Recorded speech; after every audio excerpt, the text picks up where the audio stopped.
આપણે સવારમાં બહાર નીકળ્યા ને નંદી મહારાજને શું થયું? જય માતાજી ને જય બાપા સીતારામ. તો આપણે સવારમાં જાગી ગયા. હવે આપણે તો જાગીને તરત જ બ્રશ પકડી લીધી. અને તમે કઈ કોલગેટ વાપરો જરા કોમેન્ટ કરજો ને. પછી તો આપણે બ્રશ લઈને તરત જ ફળિયામાં વી આવ્યા. દાંત તો ચોખ્ખા કરવા પડે. આપણે તો સવારમાં બહાર નીકળ્યા એટલે નંદી મહારાજ માંદા પડી ગયેલા હતા. આપણે તો પછી ગામમાં ગયા.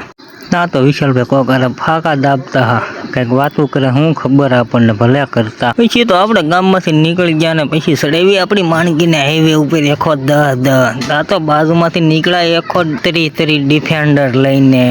આપણે તો થોડુંક આગળ હેલા ત્યાં તો બતાવી ગયા 5,000 વાળા દાડિયા, અને એ તો પાછા લઈને આવેલા ફોર્ચ્યુનર. પછી તો સડાવી આપણી માણકીને સિંગલ પટીએ, અને સામે બતાવી ગયા ગાય મત હાલે ફોર્ચ્યુનર. પછી તો બતાવી ગયા 2 બળદ ને 1 નંદી મહારાજ. અને થોડા આપણે ભૂલી શકીએ, આ તો 1 લાખનો ઘોડો છે. આપણે તો થોડુંક હાલ્યા તા તો બતાવી ગયા આપણને 3 છે. ના હાવય છે હાવય. આપણે તો પછી પૂગી ગયા જ્યાં મશીન નાખવાનું હતું ત્યાં, અને રાજુભાઈ ગાડી ઉપર મશીન લઈને આવે છે. પછી તો નાખી દીધું રાજુભાઈએ 10,000 રૂપિયાનું પેટ્રોલ, અને ભરી દીધી આખી ટાંકી, અને હેઠું ઢોળાવા પણ મળ્યું.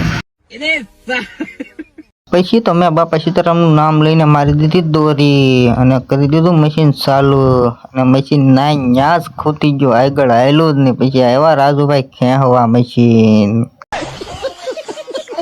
પછી તો આપણી માટે પેચલ આવી ગઈ તાજ હોટલમાંથી ચા, અને રાજુભાઈ તેની હાટું રબેકી ભરી.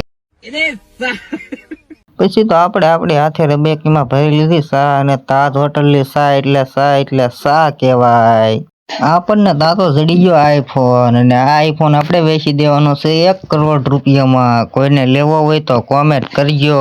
અને ફોનની કન્ડિશનની વાત કરું તો 1 નંબર, કાંઈ ન ઘટે હો. અને હા, ધમાલ મશીન નાખવા માટે અમારો કોન્ટેક્ટ કરો. નંબર ઓલરેડી ડિસ્પ્લે ઉપર આપી દીધેલો છે.